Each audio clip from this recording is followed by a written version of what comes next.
For each one of the extracted concepts or free text, we also keep the temporal notion. So we keep the timestamp when the concept was recorded by the clinician. And after that, we do a bit of filtering.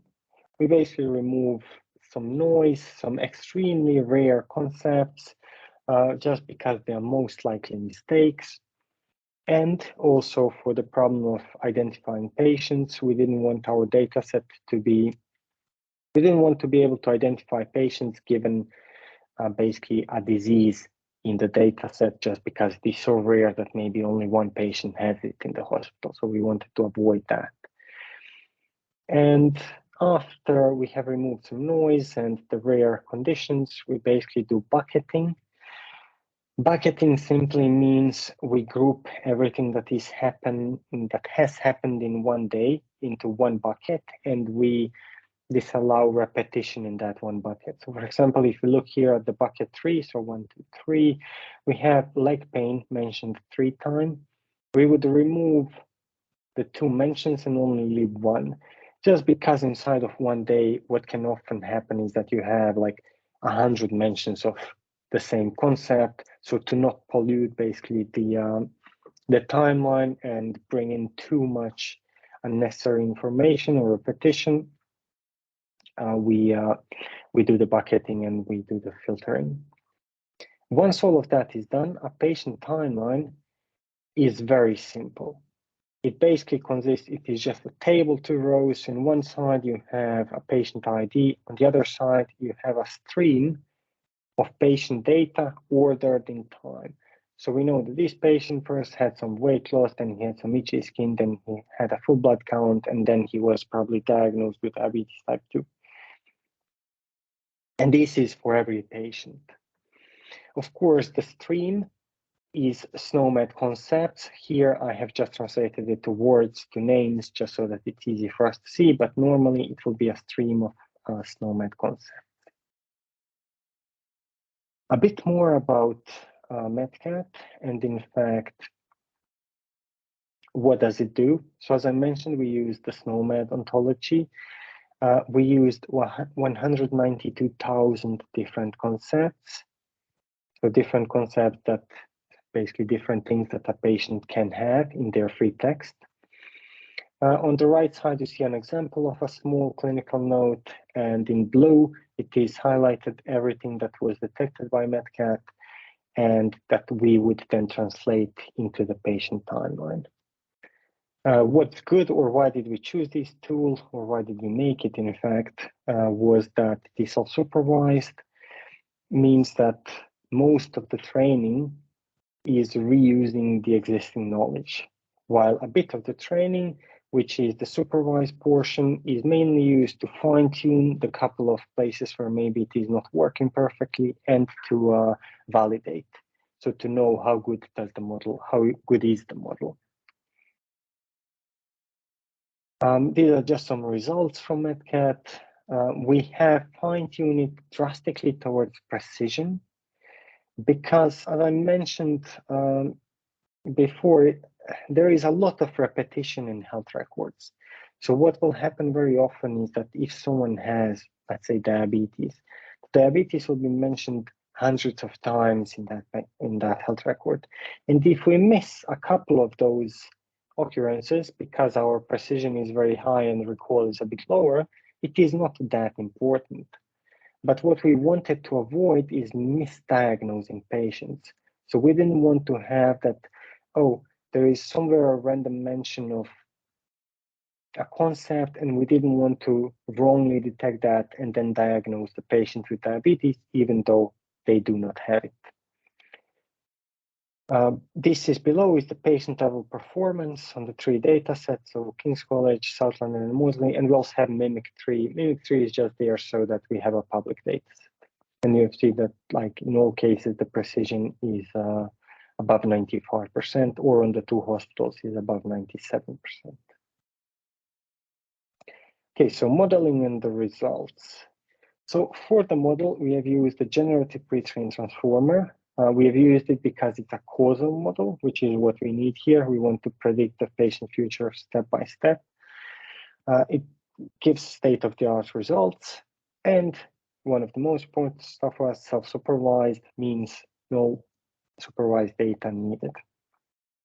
I'll just briefly explain what is the generative pre-trained transformer and how does it work. So these models are usually used as language models.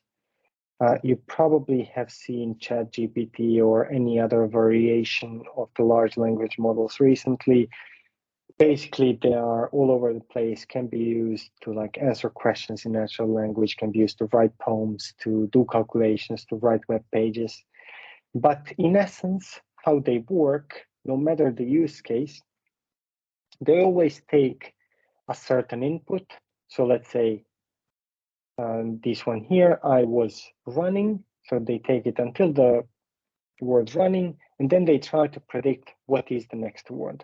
So the model is always trained on predicting the next word. So for example, if we are here, we will run through the network and the model should predict yesterday after the word running. So during training, we train it to predict yesterday. During the testing phase, we give it a small prompt at the beginning, for example, I was, and then ask the model to predict the other words in this sentence. So basically finish the sentence. And this is irrelevant of what we are working with. If it generate a poem, it will do the same. Generate a health record will do the same. So we wanted to reuse these because if we think a bit about it, what we have in our timeline is just a sequence of concepts. And it is very similar to a sentence, which is just a sequence of words. So if we train the model, for example, on this input here, on this timeline, and the model is, for example, at the FBC, so at full blood count, the model will then try to predict that the next concept in this timeline is diabetes type 2, given everything it has seen in the past for this patient. So to define it a bit more mathematically, the model is doing the standard language modeling task. It is always trying to predict the concept at position wj, given the past. So given j-1, j-2 up to 0. So starting from ethnicity up until FBC, the model will then take all of that and try to predict that given the history, this is diabetes type 2. So basically the model is like perfectly suited for this task because the way we have organized the timelines, it is very similar to what is normally done.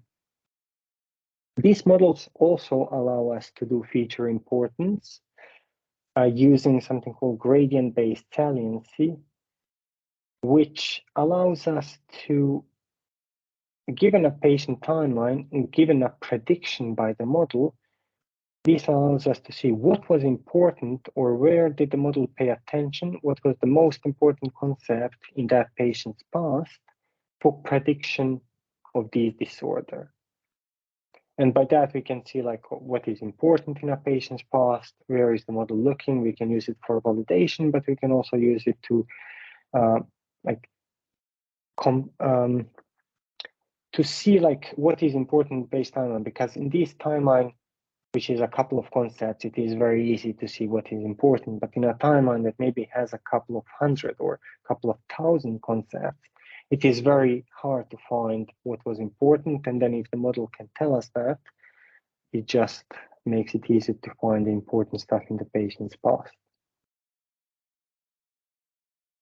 These are some results for the task of next concept prediction. So prediction, what will come in the patient's future. We have the results at KCH and at SLAM. We showed the overall precision and then precision for disorders, findings, and substances. Substances include drugs and medications.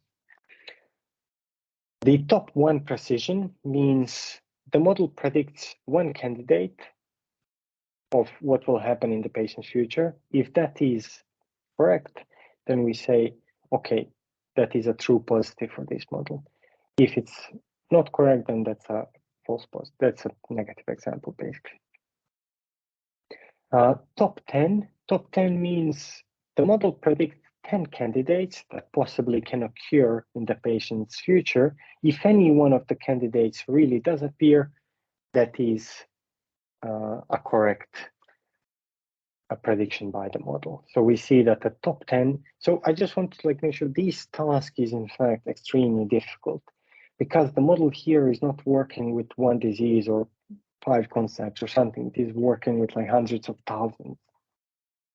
So the fact that at the top 10, the precision is basically 92% is a very good metric. Or at SLAM, it is basically 94%. We have also done a manual validation. So we have created 34 fake patients, and then Foresight was used to predict the top 5 next concepts for each of that patient. The clinicians have validated the predictions, basically made sure, does it make sense, given the patient's past, that this is the diagnosis or these are the disorders that will appear in the patient's future. And the top prediction was relevant in 97% of the cases. So this model can also be used. So this is now a trained model. We basically give it a small prompt, the same as you would do to ChatGPT, like write me a poem. Here we do a small prompt that is a brief description of the patient. So age 43, female, Black.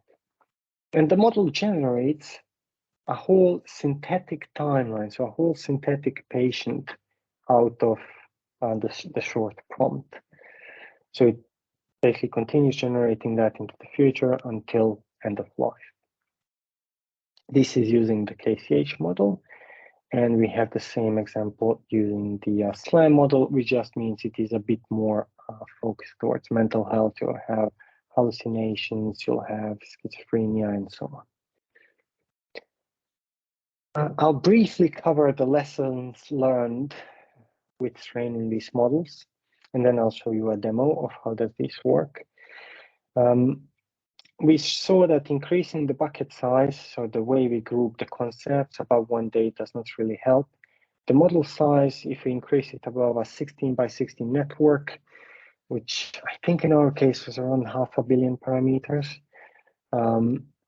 there was a very slight improvement. If we even go to 2 billion parameters, there was a very small improvement, which we most likely attribute to the size of our data set. We probably want more data.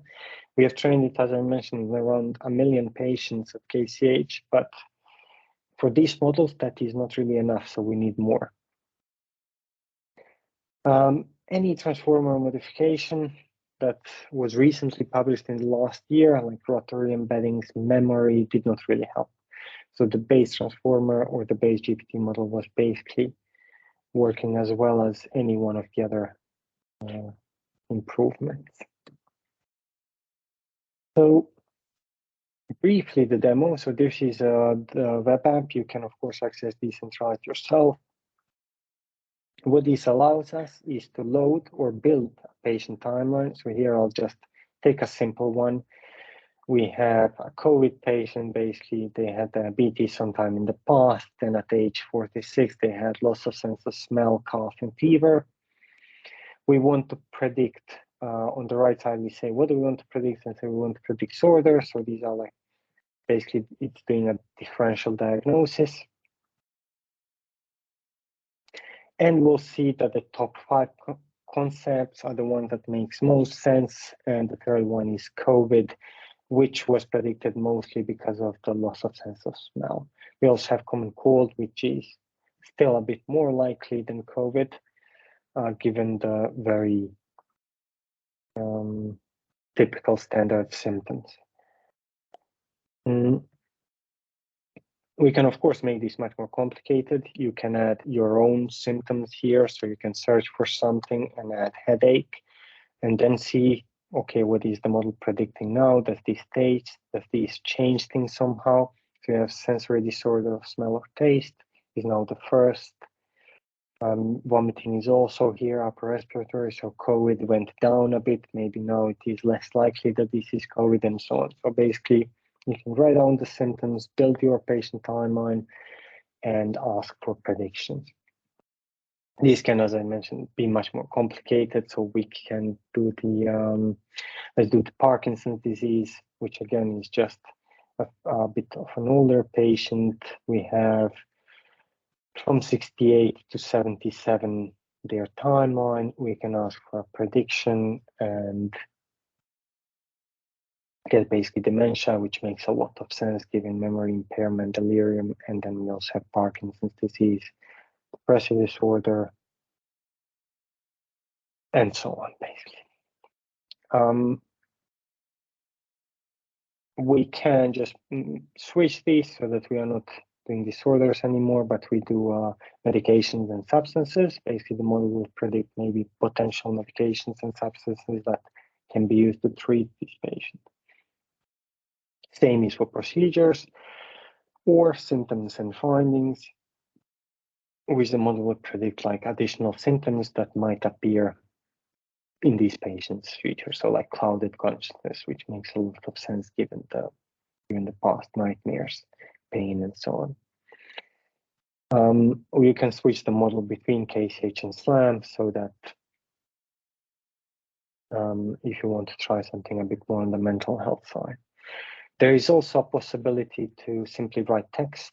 So instead of writing the building the timeline, we can write text, 25-year-old man complains of and so on, and we can ask a prediction on that. The model basically parses the text automatically and does a prediction.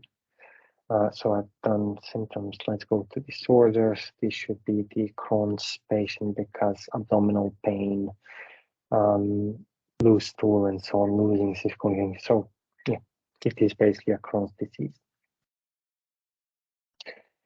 Okay, feel free to play around and ask any questions. If there is something, there is a bit of information here on how to use it, commonly asked questions, and so on. And of course, if you also have more questions, you can go to the discourse board and ask there, and we will answer. Okay, to finish up, I will just show you a couple of recent upgrades that we have done. So this model that I've just explained until now is currently under review, and we have started working on the version 2 of this software. So one thing we have done is contextualization. So instead of simply providing the concept, so for example, the concept of false, we also provide to the model a bit of the context where this concept was found, because we find it that the context is very important. For example, the patient experienced multiple falls is very different from the patient experienced one fall 17 years ago. Like there is a big difference between between the two, and the context can matter a lot. So our current model, so Foresight V2, basically takes the context into account.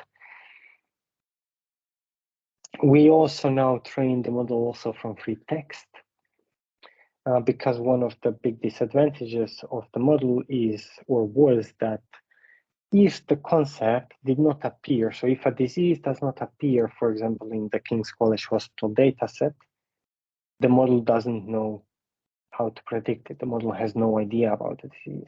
But if we train it on free text that contains also definitions and descriptions of basically every possible disease, so like we train it on PubMed, on NHS guidelines, on everything else you can think of, then the model can, from this free text, learn about the concepts and then use KCH as basically, or use the hospital data as a fine-tuning exercise.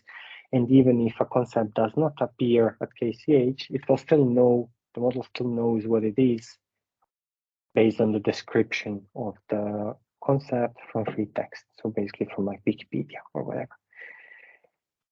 And finally, we're also now training the model on negative examples. So until now, we have mainly been using positive concept. So if a patient has diabetes, we would add it to the timeline. If they don't have diabetes, we would not add it to the timeline. So the timeline would be only of positive concepts. But because, as I mentioned, we have added the contextualization, which allows us to know this high blood pressure, the sentence where it appeared. So now we would know that the patient denies high blood pressure, and that information is often very important for the model, because, for example, if the clinician ruled out diabetes, then maybe we should focus on some other diseases and not really like ignore diabetes because it was ruled out before. So basically, like, having negative concepts in the timeline enriches the timeline and makes the model more accurate. Finally, some utility and limitations. So obvious utility is risk prediction. Anyone can input a patient timeline and predict risk basically for any possible disease. We can use it for differential diagnosis, so diagnosis suggestion to make sure that something was not missed by a clinician. Education, because we can simulate patient timelines and we can predict the future given, for example, a conditional, so like someone trying drug A versus drug B, we can use that for education and then see how what the model thinks the patient will react. We can use it for digital twins, so basically that. There are, of course, some limitations which we tried to address with the second version, so can only predict concepts seen in the training dataset. As I mentioned, we are now fixing these by including descriptions of concepts. The model cannot accurately estimate time. So currently, like, the model will predict what is happening day to day, and the temporal differences will be marked by the patient age. So it will say at 77, the patient had these diseases. Then at 78, the patient had those diseases. So when the model is like predicting the future. So it is not currently extremely accurate at predicting time, but it is just saying what will happen in the future. We are trying to now improve this by having more granular temporal notation in the patient timeline. And of course, the model learns biases in the data, which we are currently trying to circumvent by including guidelines, so that the model is not simply using hospital data, but really uses also medical guidelines, which should then prevent it from really like doing something wrong because of a bias in the data or because of a clinician's bias. And that's all. You can find the app here. Of course, everything is open source. You can find it on GitHub, and the paper is. I have the link mentioned on the first slide. Thank you. Happy to take any questions, comments, whatever else. So thanks very much, Zeljko. Really excellent talk and really useful tool. I just had a comment. So in your site, the version that is there is still the original version, right? Not the revised version. Yes, okay. Yes. On the website. So this version, this is the version 1 of Foresight. I'm sure that there will be questions from the attendants, so please just raise your hand or type in the chat.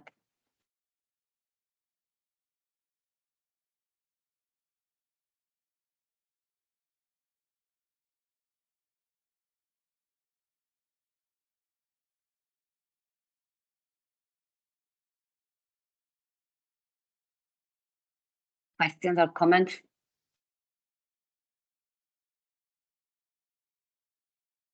Okay, we have the first question by Noel Kennedy, and the question is, how was patient age represented? The patient age was just represented by basically in the timeline, we have a token that is what is the patient age. So if you look at this timeline here, oh wait, where is it? Just a second. Oh no, I'm too far down. Yeah, if you look at the timeline here, it will be like the concept will be like ethnicity, white. That's how the timeline would basically look. Sex, female, age would be 52. So it's just a number. It will just be represented as a number in the patient timeline, and the model, as it can also understand text and numbers, will just go over these and understand, okay, the patient is 54 years old.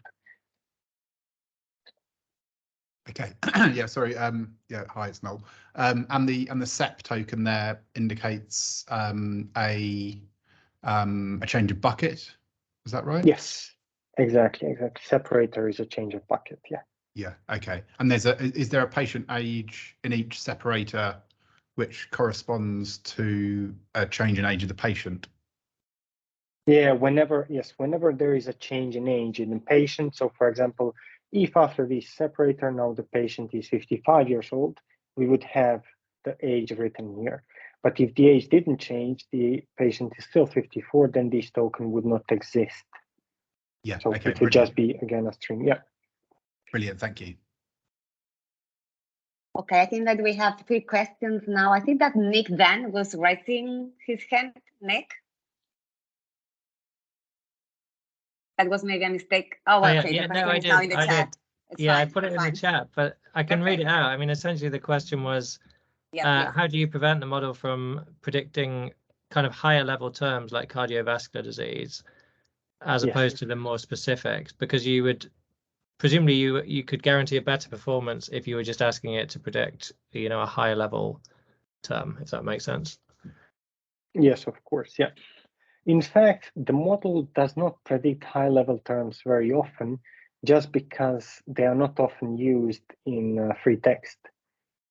So often in free text, if the if the clinician is making a diagnosis, they would say, this is the diagnosis. So the timelines are usually of very specific concepts. And if for whatever reason the model is still predicting very high level concepts, you can filter it down to only predicting what you want. So for example, if I'm doubting like these 10 different things, and I'm not sure which one is it, and I want to know which one of these 10 is the most likely, I don't want the model to just randomly put whatever it wants. I want it to filter it only to like 10 different diseases, 10 different summa concepts. I can filter that here. So basically the model can take filters, and you can put 10 diseases and it will just show you the probabilities for these 10, and will show you which one of the 10 is the most likely. But yeah, as I mentioned, we didn't have really problems with that. The model usually predicts very specific things instead of going towards the high level. Yeah, that makes sense. Thanks.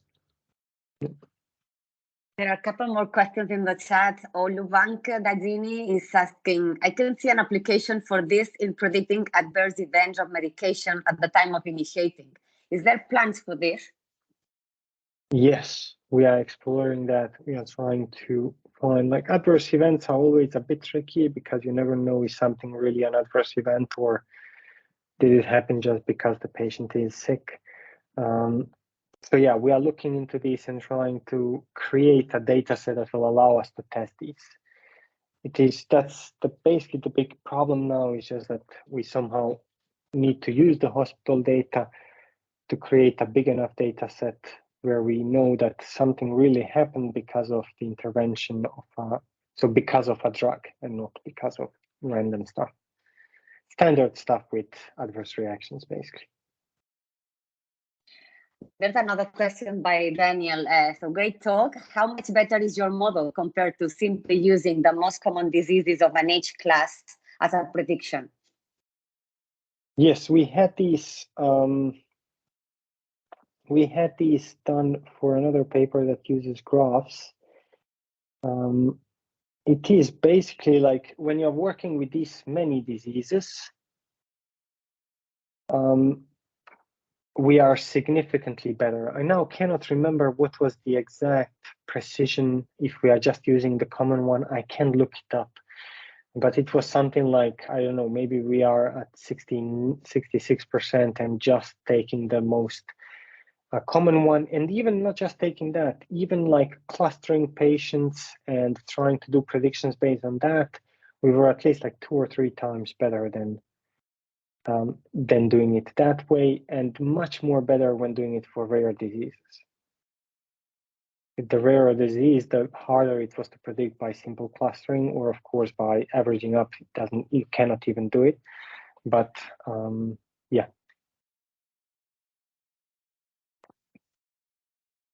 Great, thanks. Is there any other comment or question? For the moment, there are no more questions in the chat. Okay, Ewan. Go, thanks. Hi, thanks for the talk. It's fascinating. And I think my question is coming from knowing not very much about this and from more traditional methods. You mentioned, for example, using it for risk prediction. And I think my question is, could you give, say something or give an intuition about how this compares to other approaches we might take to trying to predict what comes next? And I'm thinking more in sort of continuous time with probably numeric outcomes and continuous outcomes. And we might be looking at sort of trajectories over time. I guess in theory, underneath those, well, underneath the labels that you are predicting, there is a sort of some processes going on, and you're trying to, this seems to be taking a sort of from the labels, what label comes next. And I was just wondering how sort of, what's the thinking about how these two ways of approaching the passage of time, how they might differ, and sort of, and I guess a related sort of question or clarification is, in all cases, this is based on text and therefore labels and therefore sort of categories. Is that right? Wait, sorry, I didn't get the first question. So you mentioned like two different approaches and how they're different, but I didn't get what is the first approach.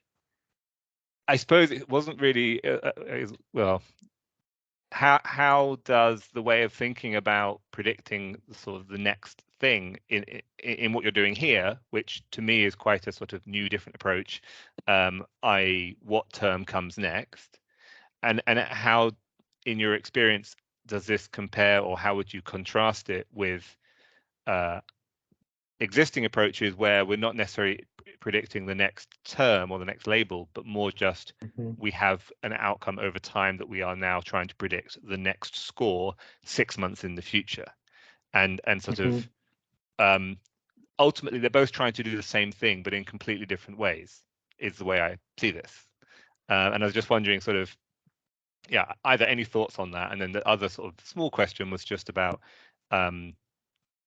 I'm assuming that this is all requires labels and categories, i.e., someone either has a label or they don't, and there's no sort of continuous scale. Okay, so the second one first. It's easier. The continuous space does exist to some extent, because you could still say, like, with the second version of this model that allows us to contextualize things, you can still say like, oh, this is hypothetical, or I'm a certain percentage sure that the patient has this, or the patient maybe has something. So you have those qualifiers that you can use. You will not have it in a continuous scale that will be from 0 to 1, and then 1 means 100%, 0 means they don't have it at all. But you would be able to express that via text, the same way we would express it as a clinician in text, the same way the model would be able to express it here. In fact, probably the model would probably be able also to go into like, I am 37% sure that the patient has something, or go into that area. Now for the first part, true that like this model is very different from a lot of things that exist and how we normally approach predicting basically, or modeling someone's trajectory or what will happen in the future. The big thing here is that this is what's usually known as like foundation models. It means like it doesn't do anything specific, but does everything at once. And I do think that the more traditional approach, or not, it doesn't have to be traditional, but just the other approaches can be used to do things on top of this model.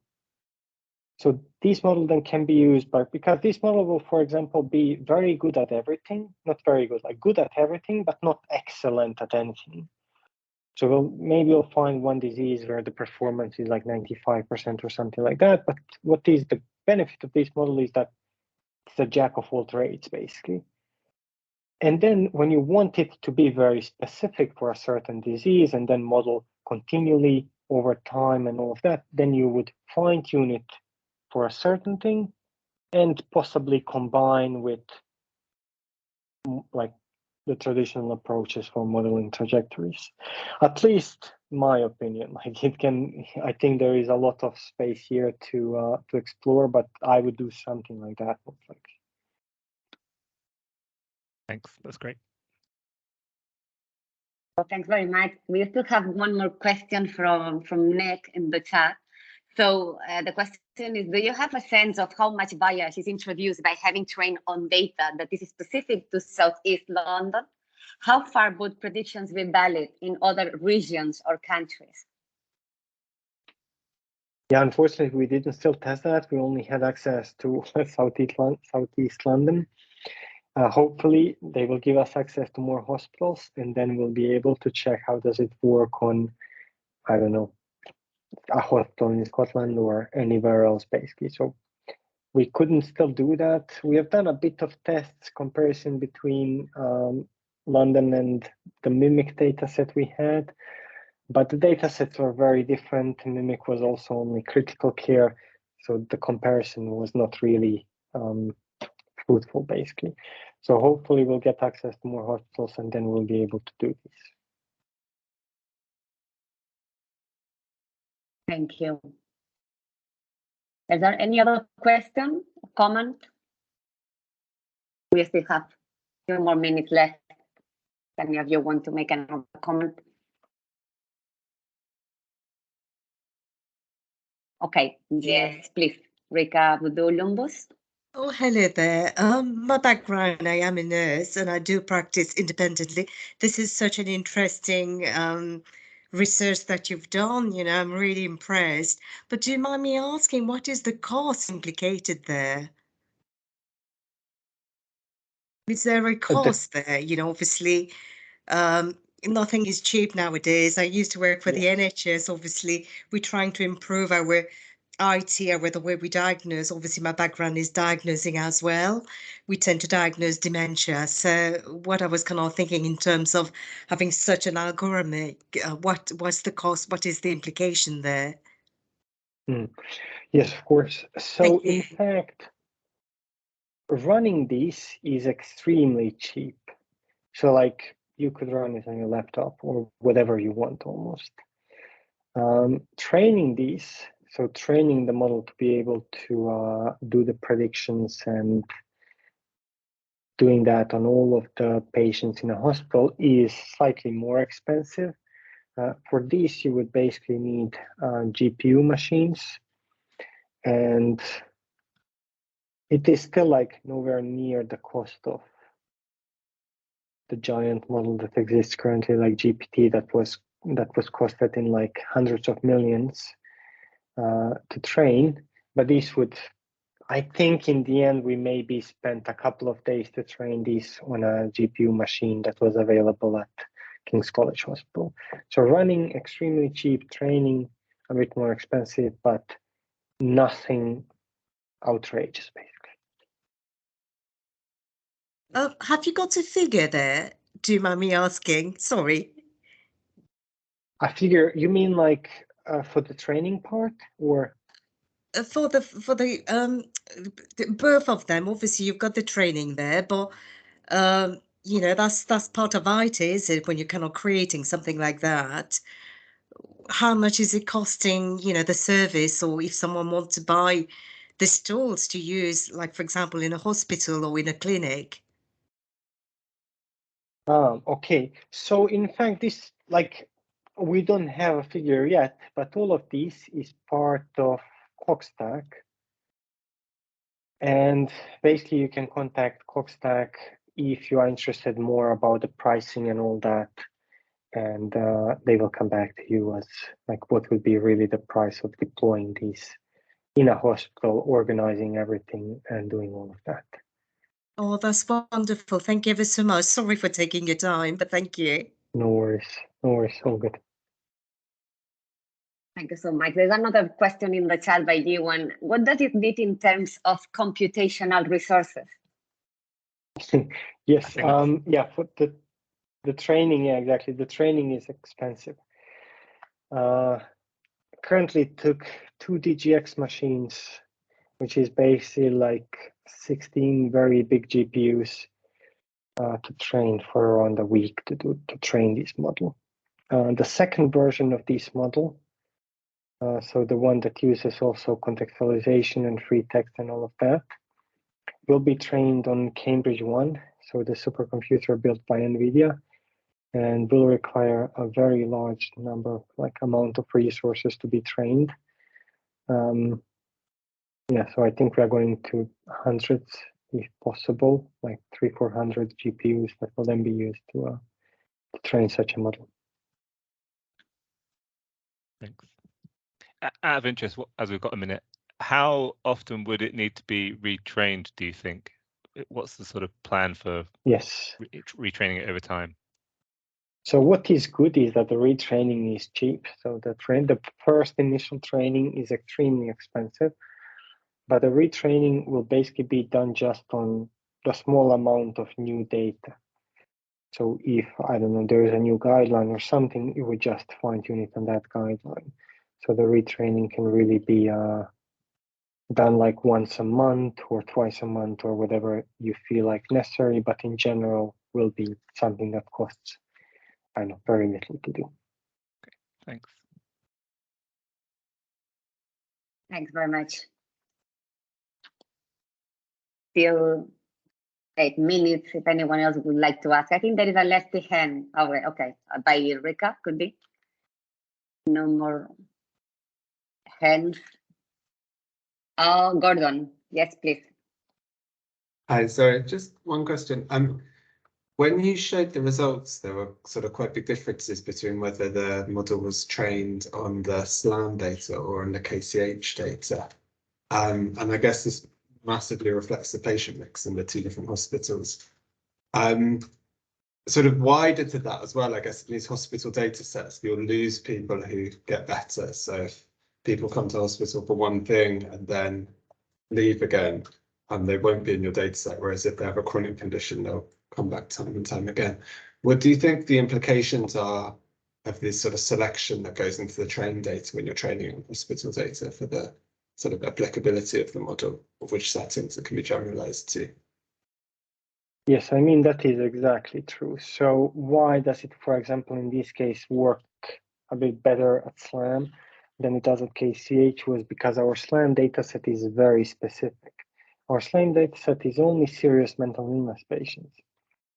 So it is a much smaller range of diseases. It is very mental health focused. And what we have also noticed is that we have more data per patient at SLAM. Probably because we took serious mental illnesses, and then if someone has a serious mental illness, they'll be tracked very carefully and you'll have a lot of information about those patients. That's why we expect it works a bit better at SLAM. But I mean, it is also true that if someone leaves the hospital, we don't have them anymore. So the only thing we can do there is that we assume that if for someone we don't have any more data, and we don't have a confirmation that they have died or something, they are now well off, so that everything is fine. Which we again assume that for most patients that's true. So we are trying to like generalize the point where it applies to 80% of the patients. We think that 80% of the patients come to KCH after they leave. If they don't come back in the next 5 years, most likely everything is fine. Much more likely than that, I don't know, they completely moved somewhere else and have now a completely new set of diseases and go to a different hospital and so on. So we are trying to basically generalize with that or do something that applies for most people. But of course, it would be much better if we somehow get access to more hospitals and can then interlink patients and check like, oh, these patients moved there. And we also, especially if we could get GP access, because here we just have like the really serious cases. So it would be awesome if we had really like tracking patients on even the normal standards that say, oh, the patient was coughing yesterday, or there was a bit of stomach pain. So it would provide a much more complete picture of a patient, which hopefully we'll get, but yeah, that will take time. Thank you. Thanks very much. I think we have like 4 minutes left. Time for a last quick question, maybe quick answer. Let's see if it's possible. We have a last question in the chat by Johan. Is it possible to reuse other trained GPT-3 models as input to reduce the initial training requirement? We are testing that now. So basically the V2 of Foresight, we are testing, trying to use either GPT-3 models or GPT-2, whatever we have. So we have one that is like a BioGPT, I think, published or made public by Microsoft or OpenAI. I have no idea. One of them, not OpenAI, Microsoft or Facebook a couple of weeks ago. We are trying that, which is a giant model trained on basically like PubMed and medical stuff. So we'll try and see, can we reduce the amount of necessary data by using a pre-trained model? Okay, so I think that would be everything for today. Thanks very much, everyone. I would think that has been a brilliant talk and a very, very informative discussion. Thank you very much, Zeljko, for this, and thanks everyone for joining us and for taking part in this discussion. And just letting you know that the next machine learning and prediction modeling meeting will be on the 29th of March, always the last Wednesday of a month, from 3 to 4 p.m. And it will be by Dr. Jean, who's a senior lecturer in health economics at King's Health Economics here at King's. And she will be talking about using whole disease modeling to inform resource allocation decisions in schizophrenia services. I hope to see you there next month. Thanks very much, everyone, and have a lovely afternoon and evening. Thank you.